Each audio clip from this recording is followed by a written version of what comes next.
Pukul 13 waktu Indonesia Barat.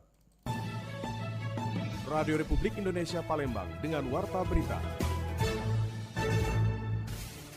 Kapolres Musirawas pastikan tidak ada tahanan yang melarikan diri pasca kerusuhan di Lapas Narkotika kelas 2A Muara Beliti. Satuan pendidikan di Banyuasin dihantui praktik pungli dan gratifikasi. Masyarakat diminta Disdikbud Banyuasin tingkatkan pengawasan. Itulah pendengar di antara informasi yang akan kami hadirkan siang ini Jumat 9 Mei 2025 yang berhasil dihimpun tim redaksi RRI Palembang. Bersama saya Haris Ansor, inilah Warta Berita selengkapnya. Kapolres Musirawas pastikan tidak ada tahanan yang melarikan diri pasca kerusuhan di Lapas Narkotika kelas 2A Muara Beliti. Kapolres Musirawas AKBP Agung Aditya Prananta memastikan tidak ada narapidana yang melarikan diri pada peristiwa kerusuhan di Lembaga Pemasyarakatan Narkotika kelas 2A Muara Beliti, Musirawas, Sumatera Selatan kemarin. Agung dalam keterangannya kepada wartawan mengungkapkan saat ini kondisi lapas sudah berangsur kondusif dan stabil. Untuk semua narapidana juga sudah kembali ke dalam sel mereka masing-masing. Pernyataan Kapolres ini juga sekaligus meluruskan informasi yang beredar terkait adanya penyanderaan petugas lapas oleh narapidana yang terlibat kerusuhan. Sampai dengan saat ini situasi sudah aman kondusif, untuk napi sudah bisa kita kendalikan dan sudah masuk ke sel masing-masing. Tinggal kita untuk melaksanakan konsolidasi antara LP, napi, kemudian antara personil kita semua. Jadi dapat dilaporkan tidak ada di sini penyanderaan terhadap pegawai LP. Ya, jadi semuanya tidak ada penyanderaan. Kasus ini berawal dengan adanya razia rutin yang dilaksanakan oleh pihak lapas untuk penertiban. Hal itu sudah biasa dilakukan sehari-hari sehingga muncul keributan pada pukul 09.45 sehingga kami bekerjasama dengan Polres Musirawas, Polres Lubuk Linggau, Kompi Yolangi dan Batalion B Patana, Lopor, kemudian dari Kodim dan dibantu dengan masyarakat sekitar kita mencoba untuk mengamankan TKP. Jadi saya garis bawahi lagi bahwa di lapas ini tidak ada penyanderaan baik dari petugas maupun warga binaan. Senada dengan Kapolres, Kepala Lapas Narkotika kelas 2A Muara Beliti Ronald Heru Praptama memastikan bahwa seluruh narapidana yang berjumlah 1.069 orang tetap berada di dalam lapas.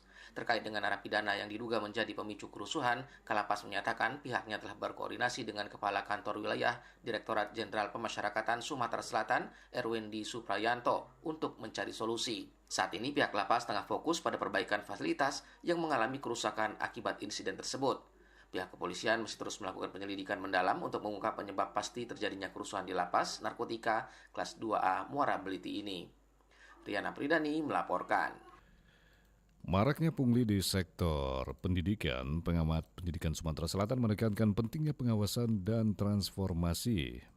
Maraknya praktik pungutan liar atau pungli di sektor pendidikan kembali menjadi sorotan serius. Pengamat pendidikan Sumatera Selatan menilai fenomena ini terus terjadi dari tahun ke tahun. Salah satu bentuk pungli yang paling banyak dikeluhkan adalah pungutan uang perpisahan yang dianggap sangat membebani, terutama bagi orang tua siswa. Praktisi pendidikan UIN Raden Fatah Palembang, Apriantoni menyebutkan lemahnya sistem pengawasan sebagai faktor utama yang memungkinkan praktik pungli tetap berlangsung. Ia menegaskan bahwa pemerintah daerah dan institusi pendidikan harus memperkuat pengawasan internal serta menyediakan kanal pengaduan yang mudah diakses oleh masyarakat. Ikuti aturan-aturan Pak sekolah dan kemudian terus tahu, disosialisasikan bahwa kita tuh anggarannya begini-begini, kita tuh sekolahnya begini-begini gitu kan, harus orang tua juga harus mengerti seperti itu.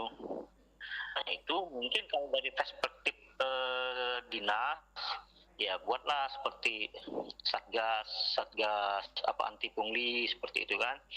Nah, untuk menjadi menerima laporan kalau seandainya bermain di situ. Dari tahun ke tahun kan bermainnya di belakang kayak gitu. Seperti itu. Jadi kita khawatirkan bila perlu ya buat call center gitu kan, call center yang bisa membuat ini. Bisa jadi nanti bekerja sama dengan inspektorat daerah agar mereka anti pungli. Selain pengawasan, Apriantoni juga menekankan pentingnya transparansi dalam pengelolaan anggaran pendidikan. Menurutnya, setiap satuan pendidikan wajib mempublikasikan secara terbuka penggunaan dana baik dana BOS maupun dana bantuan lain, agar tidak menimbulkan kecurangan ataupun membuka peluang terjadinya pungli. Ia berharap pemerintah mengambil langkah tegas terhadap pelaku pungli serta memberikan pembinaan kepada kepala sekolah ataupun komite yang terlibat. Apriantoni juga mengajak masyarakat untuk tidak ragu melaporkan apabila menemukan pungutan yang tidak sesuai dengan aturan, guna menciptakan sistem pendidikan yang bersih, adil dan bebas dari pungli. Dari Palembang, Sumatera Selatan, Muhammad Irfan, Pro 1 RRI terus mengudara untuk Indonesia. Pendengar, sementara itu Satuan Pendidikan di Banyuasin dihantui praktik pungli dan gratifikasi. Masyarakat minta Disdikbud Banyuasin tingkatkan pengawasan. Setiap kali penerimaan murid baru, pasti fenomena yang istilahnya pakai duit itu pasti ada. Menjelang tahun ajaran baru, praktek pungutan liar atau pungli dalam dan gratifikasi kembali menjadi sorotan di sejumlah satuan pendidikan di Kabupaten Banyuasin. Pemerhati pendidikan sekaligus tokoh masyarakat, Sepriadi Pratama menilai praktik semacam ini telah menjadi budaya tahunan yang terus berulang, khususnya pada momen-momen strategis seperti kelulusan, kenaikan kelas hingga penerimaan siswa baru. Ia menilai maraknya praktik tersebut disebabkan oleh beberapa faktor utama, terutama minimnya ketersediaan sekolah negeri di Banyuasin. Menurutnya, jumlah siswa yang ingin melanjutkan ke jenjang SMP dan SMA terus meningkat tiap tahun. Namun, jumlah sekolah negeri nyaris tidak bertambah. Wilayah-wilayah seperti Kecamatan Talang Kelapa disebut sebagai salah satu kawasan yang paling terdampak dengan jumlah sekolah negeri yang tidak sebanding dengan pertumbuhan jumlah siswanya. Sepriadi menyebut sekolah-sekolah di daerah ini rata-rata rawan praktik titip menitip dan pungli. Pasti ada dengan modus-modus uang baju, sumbangan, duit pembangunan, infak, itu pasti ada. Pasti ada itu di Banyuasin. Sekolah SMP, sekolah SMA di Banyuasin ini tidak pernah bertambah. Tidak pernah bertambah. Nah, disitulah fenomena yang sering terjadi akibat yang mendaftar sekolah banyak, sedangkan kuota untuk penerimaannya terbatas. Nah, saya melihat disinilah seharusnya pemerintah Banyuasin itu seharusnya memperbanyak sekolah-sekolah yang SMP, SMA, yang tiap tahun ini jumlah murid yang mau ke sekolah SMP itu kan tiap tahun itu kian banyak, sedangkan sekolah negeri baik SMP, baik SMA di Banyuasin ini terbatas. Nah, jadi disitulah jadi ada kayak yang nitip lah, titipan inilah, titipan itu sering. Selain masalah infrastruktur pendidikan, lemahnya pengawasan dari Dinas Pendidikan Kabupaten Banyuasin juga disoroti. Untuk itu, Sepriadi berharap pemerintah daerah segera bertindak tegas dengan menambah jumlah sekolah negeri di wilayah padat penduduk, serta memperkuat sistem pengawasan internal. Ia juga menyerukan agar masyarakat berani melaporkan jika menemukan praktik-praktik pungli di lingkungan pendidikan. Dari Kabupaten Banyuasin, Muhammad Maulana, Pro 1 RRI terus mengudara untuk Indonesia.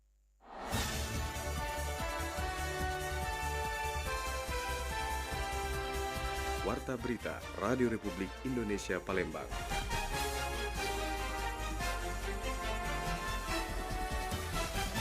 Baik, benar, kita beralih untuk informasi lainnya. Sebanyak 40 kendaraan roda 2 dan 4 diamankan pihak Satlantas Polrestabes Palembang saat melakukan razia di Jalan Kiai Haji Wahid Hashim, Kecamatan Seberang Ulu 1. Seorang pengendara motor terlihat berusaha menghindar dengan bermanuver di tengah jalan berusaha untuk lolos dari pemeriksaan. Namun usahanya sia-sia. Peristiwa tersebut terjadi saat Satlantas Polrestabes Palembang menggelar razia di Jalan KH Wahid Hashim, Kecamatan Seberang Ulu 1. Pengendara tersebut tetap terjaring razia karena tidak mengenakan helm. Wakil Kasat Lantas Polrestabes Palembang AKP Sukiman saat diminta penjelasan mengatakan ada juga seorang pengendara lain juga kedapatan melanggar aturan serupa, di mana dirinya bahkan sempat terlibat adu tarik dengan petugas saat diminta menyerahkan kunci motornya untuk proses tilang. Dari hasil razia tersebut terdapat sebanyak 40 kendaraan roda 2 dan roda 4 ditindak karena tidak dilengkapi surat menyurat kendaraan atau melanggar aturan lalu lintas. Itu tadi, ya, para pengendara yang tidak melengkapi kendaraan, ada spion, SIM, knalpot brong. Yang kedua melawan arus, ya, melawan arus yang bisa mengakibatkan fatalitas kecelakaan lalu lintas. Nah, sementara ini hampir 40, ya. Kalau roda 4, 2. Satu, pemalsuan tanda nomor kendaraan. STNK tidak sesuai dengan plat yang ditempelkan. Nah, itu sudah ada unsur ya tidak pidana karena pemalsuan. Menurut AKP Sukiman, operasi tersebut merupakan bagian dari cipta kondisi untuk meningkatkan kesadaran tertib berlalu lintas di tengah masyarakat, dan pihak kepolisian akan terus menggelar operasi tersebut secara rutin. Razia ini digelar sebagai upaya menekan angka pelanggaran dan kecelakaan lalu lintas sekaligus mendorong masyarakat agar lebih patuh terhadap peraturan di jalan raya. Lamsihar Siltonga melaporkan.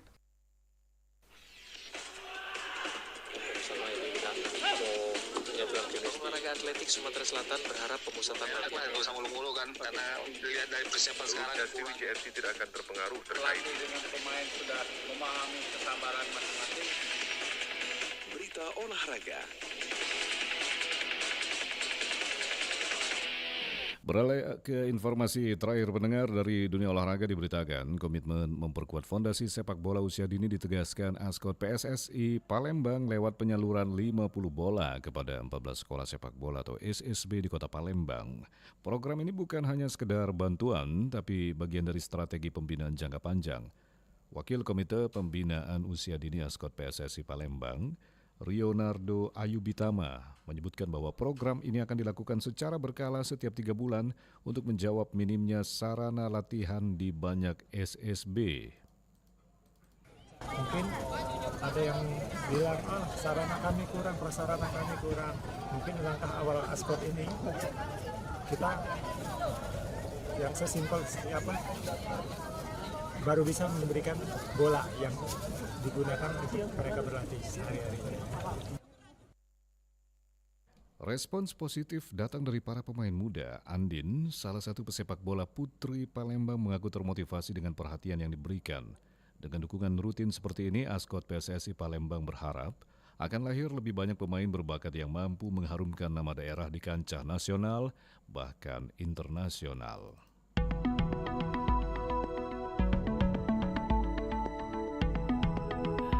Pendengar, informasi dari dunia olahraga tadi mengakhiri warta berita siang ini produksi Radio Republik Indonesia Palembang. Informasi lainnya dapat Anda akses melalui website kami rri.co.id dan WhatsApp channel RRI Palembang.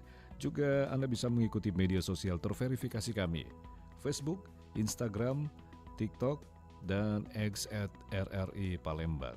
Kami juga membuka ruang aspirasi bagi Anda untuk menyampaikan sejumlah persoalan dan peristiwa yang berada di sekitar Anda melalui line WhatsApp 0821 7927 9090 serta pesan chat melalui RRI Digital.